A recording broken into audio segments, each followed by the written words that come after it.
السلام عليكم ورحمة الله وبركاته. عسر وناكسن أصحابتا iska warama fiicantiin caafimaadkiina waxaa idin rajeynayaa khayr badan iyo bashbash iyo barwaaqo idinkii caruurihiinaba. Maanta waxaan idin sidaa mawduuceeni labaad ee bishan koowaad oo ah rootiinka maalinlaha iyo shucuurtaada sidaad u balance garin lahayd maskaxdaada iyo shucuurtaada iyo dhayligaaga. Dee kaalaya aan wada barano maanta cashirkan fiican ee wanaagsan. Marka insha Allah waxaan rajeynayaa inaanu si fiican dhagaha u wada furano oo insha Allah maalin walbana aan ku dabaqno waxaan halkan idinku soo gudbinayo. Waxyaabahan aan halkan ku soo gudbinayana waxa weeyaan waa anigu waxyaabo aan sameeyo oo naftayda ku tijaabiyay oo is iri walaalahaana uga faa'iideeyay asxaabtaada walaalaha cidii ku jecel dawaakaas waxa wixii wanaagsan walaalka walala wadaaga kusoo dhawaada channelkaygana mar labaad iyo mar saddexaadba cidii aan garanayn magacayga waa Faaduma Naasir Cali. Welcome baad leeyahay.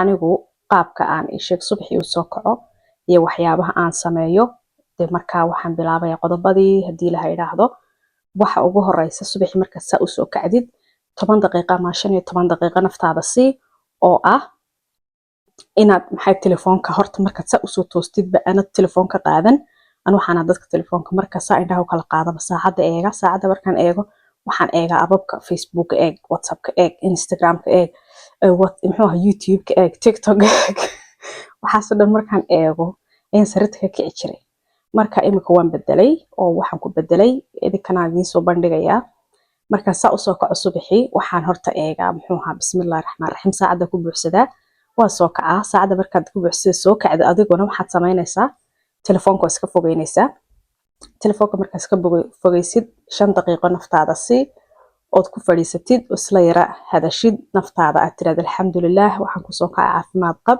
iyo barwaaqo bashbash maalintaada si kugu bilaabanto maalin degan marka maxaad sameynaysaa marka 5 daqiiqo aad yara neefsatid yara fadhiisatid suuliga gal iska soo cadayo waad garanaysaa intaa in lagu macnayo ma baahnid markaad kariifka iska soo dhamaysid soo weysayso iska tuka salaadaadii subax iska yara ducayso kitaabka qaado waa 5 daqiiqo aduu 10 daqiiqo noqonaysa kitaabka qaado kitaabka suuratul baqara maalin walba iska akhriso maalin walba hal page akhriso markaad inta akhrisatid hadii la yiraahdo waxaad sameynaysaa oo kale naftaada wad dejinaysaa buug iyo qalin soo qaado waxaad sameynaysaa qoraysaa kelmad ugu wanaagsan ee is leedahay adiga kugu haboon tahay kelmadda markaad soo qaado waxa odhanaysaa kaba soo qaad maanta oo kale waxaan rabaa nabad maanta oo kale waxaan rabaa in deganaan maanta oo kale waxaan rabaa xasilooni maanta oo kale waxaan rabaa halka inaan iska hagaajiyo marka saas maalintaada kugu bilaabmaysaa markaad inta soo dhamaysid maxaad sameynaysaa hadaba haddaad biyo kul cabisid iska soo cab haddaad maxay heeday samaysanaysid bahalkii shaah yar aad cabaysid cab haddaad kafee cabaysid cab haddaad moojo samaysanaysid moojahaaga iska samayso iska cab markaad intaa soo dhamaysid naftaada weli la fadhidaa intaanad caruurba kugu soo kicin aad shaqo kala bilaabin cunto karin is eriyan marka inta aad soo dhamaysid naftaada way degtay adigoo degan oo kala degan baad soo kacday 10 daqiiqo ama 15 daqiiqo naftaada si ama wax akhriso hadana yara fadhiiso haddaad wax qoraysid liiskaaga maalinta qoranaysid qoro bismillaah dhe fadhiiso liiskaaga yar qoro waxaad rabtaa maanta inaad qabsatid waxa kugu qabyo ah maskaxdaada intaas oo dhan way degan tahay waa fresh caadi baad u fadhidaa waa hadlaysaa maxay waad la sheekaysanaysaa ilaahay baad la sheekaysanaysaa haddaad doontid waxbaad balaan garaysanaysaa qorshaysanaysaa waxyaabahaas oo dhan waa waxyaabo shakhsiyan anigu naftayda aan ku dabaqay maxay culayska fara badan ee maskaxda ka haystana ii sheegay kaaga yar kala degayo inteena badan hooyooyinka waxa sameynaa caruurta marka ka eegno subaxina hay ka waan habsana qaylan ku soo kacna qayladaana looma baahna ee waxa loo baahan deganaan iyo xalsilooni adigoo degan adiga ilmahaaga reerkaaga idinkoo wada degan soo kacdaan adagaana kugu xiran tahay waa ina hore u soo kacdid ka soo wada hor kacdid dadkan oo dhan si aanad u dadajin iyagana naftaadana u dadajin shaqadaada marka tagtidna already waxa tahay qof degan oo xasiloon oo maxay laga kala degay intaas waa naftaada sidaad inta marka soo kacdid ilaa iyo inta aanad quraac iyo waxba gelin ayaad sameynaysaa ma fahantay dee waa kaas intaas halkaasay ku dhan tahay. qaybta kale ayaan u galaynaa. kale waxaan u galaynaa waa mental clarity. maskaxdaada saad u faaruqin lahayd u nadiifin lahayd. maxaad samaynaysaa? waxaad qoraysaa intaad fadhiisatid waxyaabaha culayska kugu hayo oo dhan ayaad qoraysaa, kaa iyo kaa iyo kaa. waxaad odhanaysaa markaa ma rabo kaa inaan isku wareeriyo, ma rabo kan kale inaan ii sheegay aan sii focus gareeyo, ma rabo wixii aan dan iga soo gelin oo dhan inaan ku mashquulo, ma rabo inaan maxay ahaydey afaarahayga ahayn inaan galo, ma rabo inaan daawado waxyaabo emotionkayga kicinaya. adigu waxaasoo dhan wixii adigu naftaada khuseeya eed garanaysid dee aad isleedahay wuxuu kugu keenaya dhibaato ama maskaxdaadu dhaawacaya, waxaasoo dhan liiskaana waad qoranaysaa. laakiin markaad qoranaysa waa inaad kaa go-onaato, waa waxaad niyadda gelisay inuu ahaado ood rabtid in aad ii sheegay halka aad ku joojisid. wax walba xuduud buu leeyahay, aad halkaa ku joojisid kaana. ma fahantay?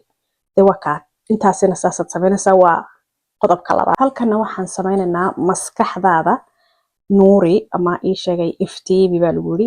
iyadana maxaad samaynaysaa marka? wax kasta oo maxay heeday maskaxdaada quudinaya waa inaad siisid. macnaha waxaan uga jeedaa maskaxdaada quudinaya wax walba oo wanaagsan oo maskaxdaada weyneynaya ama ka dhigaya dee yani wax walba si positive ah ama nolosha wanaageega dee adduunya aakhiraba qofku inuu dhinac walba uu ka eego inuu taana ku dabaqo. waxaad samayn kartaa muxuu ahaayey waxaad akhrin kartaa maxay buugaag inspiration ku siinaya ama motivation aad ka helaysid, dhiirigelin ama ku horumar leh.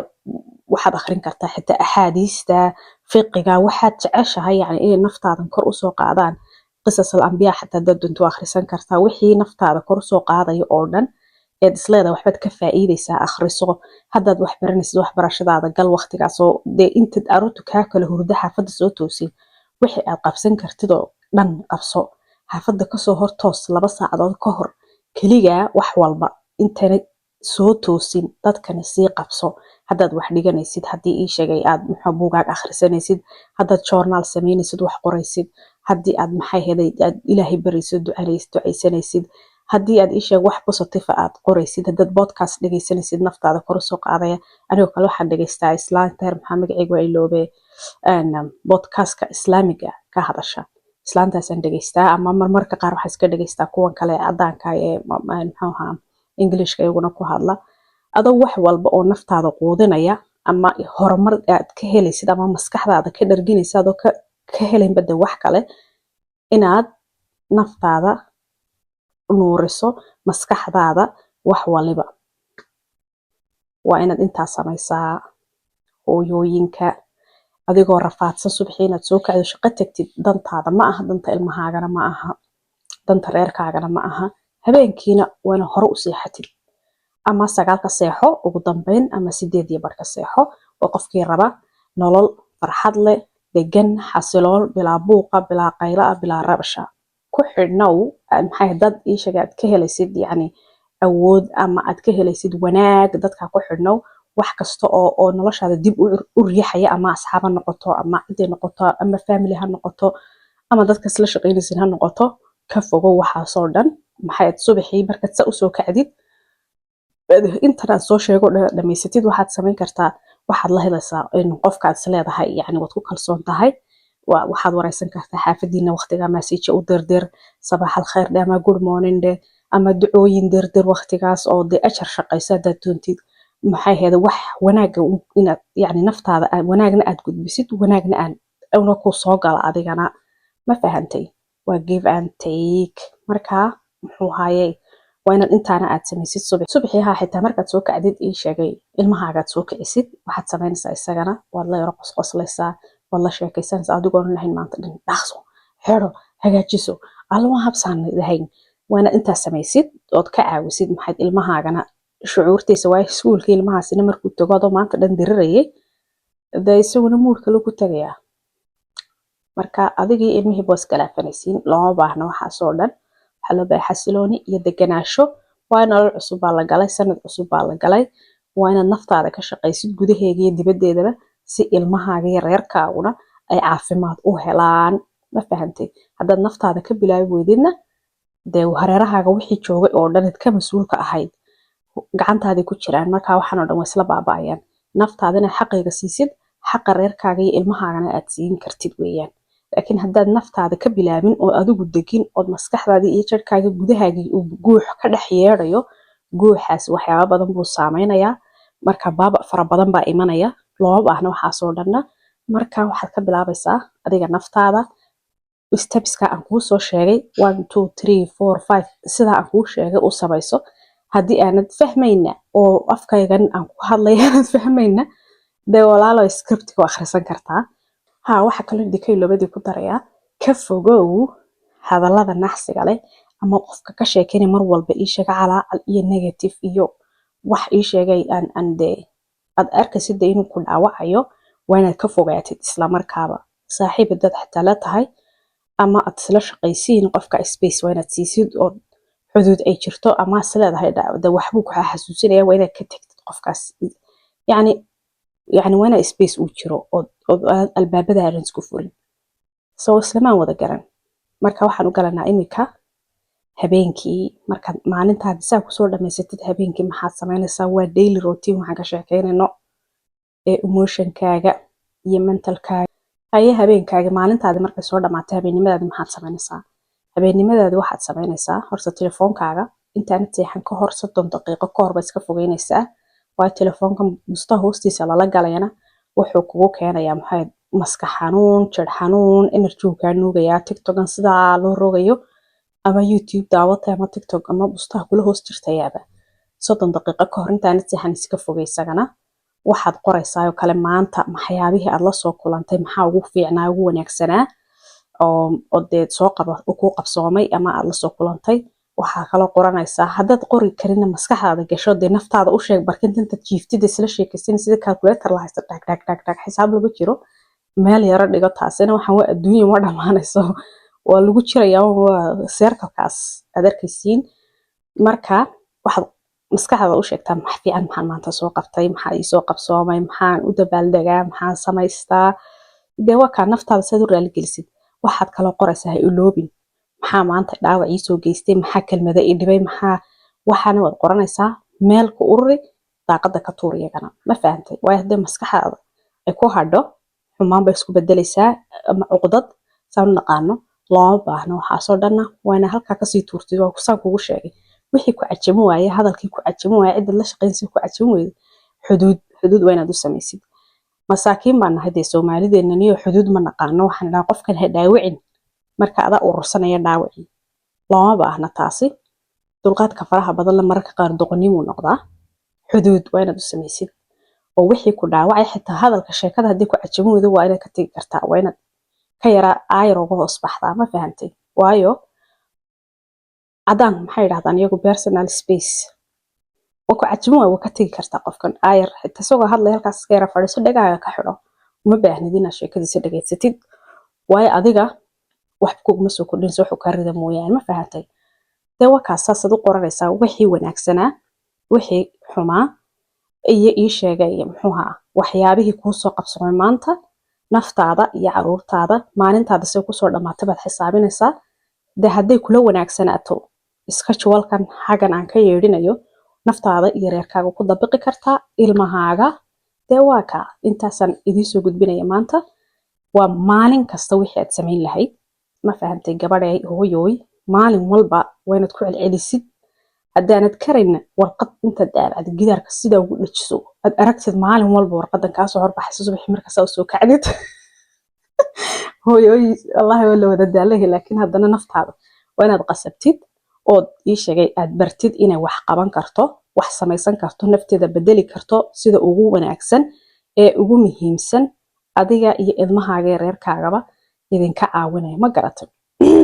bani aadan baan nahay, way dhaci kartaa maalin inaad emotionkaagu hoos u dhaco, ood wax walba nacdid, ood tiraahdo waan daalan yahay, waan isku wareeray, waa kan yahay.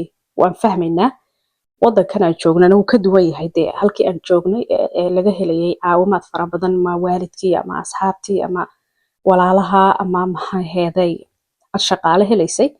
haddana iyadoo sidaas ah, anu waxaa idinkula talin lahaa hooyooyinka dhawakhay ee ku dhex daalay ii sheeg halkan ama wadankii kuwa joogaba, inay naftooda dajiyaan, number 1 siiyaan naftooda, kor u soo qaadaan, wax u faa'iido leh ay dhageystaan, ina TikTok gal isaga dhex jiro un maaha inuu qofku xitaa is iraahdo maxaa ka faa'iideysaa bal waayahay TikTok waan joogaa waxa maxaan ka faa'iideyaa YouTube waan joogaa waxa maxaan ka faa'iideyaa ma garatay waa inaad adigu wax la timaad bani aadamka sagaalba ku wada dhalay maskax oo wada leenahay wax la imo waxaad ku fiicantahay kulli waad ogtahay qof aan wax ku fiicnaynba ma jiraba adduunkan uu ilaahay abuuro qof waliba wuxuu ku fiican yahay aniga igan idin hadlaya waxyaabo badan oo ku fiicnayn way jirtaa oo perfect ma yihiin bani aadam baan ahay oo anigu aanan garan oo idinku garanaysiin ma garateen marka adoo gurigaaga dhexdiisa jooga waxaad abuuran kartaa naftaada wada dejin kartaa ilmahaaga waa haysan kartaa reerkaaga waa dhaqan kartaa de waa kaas marka idinkeena idinku xiran tahay inaad naftiina hagaajisaan hooyooyinow ii sheeg xitaa exercise-ka ugu yara guriga dhexdiisa ku samayn kartaa kursiga halkaa dhigatay maalin dhow waxaan arkayo lahaatan maanigaaba yadna kursi intay dhigatay ku jimicsanaysa lahayd calooshan weyn waa inay ka go'do wallahi waa run waxyaabo badan oo samayn karna way jiraan oo iyadoona meelna u tagin cidna u tagin de marka maskax waan haysanaa wayna ugu wada jirtaa hala dhaqaaqo naftiina ka bilaaba ilmihiina ku xijisiya reerkiina ugu dambeeya ya de waa kaas reerka ka sheekeynaya de maahan hooyadii aabahaygii dhalay waa ninka aad la joogtid haddaad nin leedahay weeyaan haddaad nin lahayn tahay hooyo keligeedana dee naftaadii ilmahaaga walaaloy ya de waa kaa u dalbaadeg maalin walbana waxa fiican id qabsatay ee kuu qabsoomay adiga iyo ilmahaaga reerkaaga oo dalbaadeg oo dhehanbalyo ilmaha kaliya to la uureysanayo iyo dhalitaankiisa ayaaba uurka aad uureysanaysa 9 bilood aad sidid waa inaad tiraahdo maasha Allah naag adag baan 9 bilood baan caloosha ku sidoo la lugeynay ilmahan caloosheeda ku jira wallahi billahi hatta maalinta dhalaysid inta laf ay ku jabtay waa inaad tiraahdo alxamdulillah naag adag baan ahay ilaahay waa ka ii socodsiye maanta socday hadana aan taaganahay anigoo dhalay waa inaad dalbaadegtid korsiinta ilmaha maalin walba ilmahaaga aad wax bartid kelmad u hagaajisid ama aad daadahaysid waa inaad dalbaadegtid tiraahdo maasha Allah naag wanaagsan baan ahay waanta waxaan qabsaday ya raguna way la haran dumarkee isku sii daynina de habar yar ya taas ay kaga baxaya aad baad u mahadsantiin habeen wanaagsan habeen bay noo noqotay anagana habeen wanaagsan bay leeyahay maca salaama subscribe wali halkii aan rabay ma gaarin wanaad gaarsiisin idinkana idin soo gaarsiiya insha Allah ilaa qof waliba kulli dambu leeyahay qof kaligiis lama arag ma fahanteen hatta dad kaligaas tiraahday waan duulaya waxaad u baahan tahay dad gaaritaan tayrado u baahanaysa hadda diyaarad tahay baadad u baahanaysa de marka waa in la isla duulo fadlan subscribe ka iloobina share dhahana asxaabtina la share gareeya cidii aan garanayn gaarsiiya aad baad mahadsantihiin habeen wanaagsan